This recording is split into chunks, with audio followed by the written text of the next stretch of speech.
There are two types of palm sugars you can use. Palmerah sugar, also known as Panangkatti, and Jaggery, which is also another type of palm sugar, which is more commonly available. Other than the taste of these two sugars, the brand of the sugar also will determine the color of your Sakkarai Pongal. There are different levels of molasses and sugar in general across brands, so it will depend on what you're using. But whatever you use, let's start with the dish. So in a pan with boiling water, add in your rice and your mung beans. Give that 5 minutes and let that come to a rolling boil.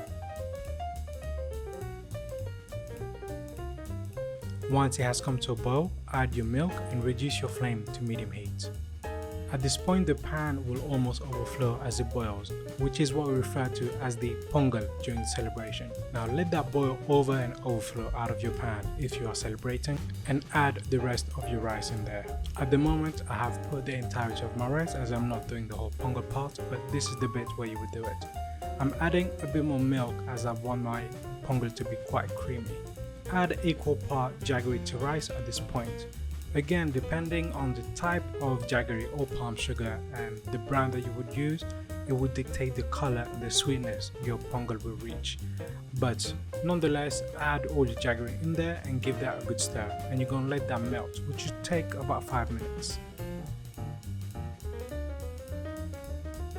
A few minutes later, the sugar would have melted and is now breaking at the surface.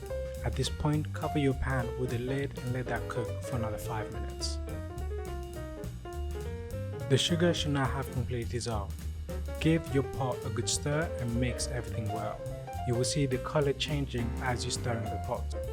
I like my pongal to be quite dark and quite sweet, so I'm adding even more jaggery in there. This is the point where you will know whether you have reached the right level of sweetness and color. If you feel like you have, don't add anything in there and just let that cook. I have added a bit more and I'm going to let that cook further for another 5 minutes. While that's happening, in a frying pan with melted ghee, add in your nuts and your dried fruits and give that a good stir. Because it is essentially melted butter, it will brown your nuts and fruits very quickly. So do that for about a minute and take it off the heat. If we go back to the pan, the sugar has now completely dissolved and the pongal has reached a very nice dark color and it looks very rich. Now add in your roasted nuts and fruits to the pan and give that a really good mix.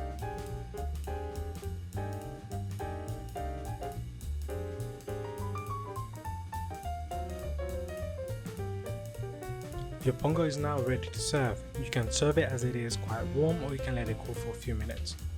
Plate up in a bowl and add a few raw cashew nuts to give it some contrast if you want. And there you have it, friends, a very easy to make Sakkarai Pongal recipe which you can make all year round or during auspicious events. Whenever you want it for, it's there for you.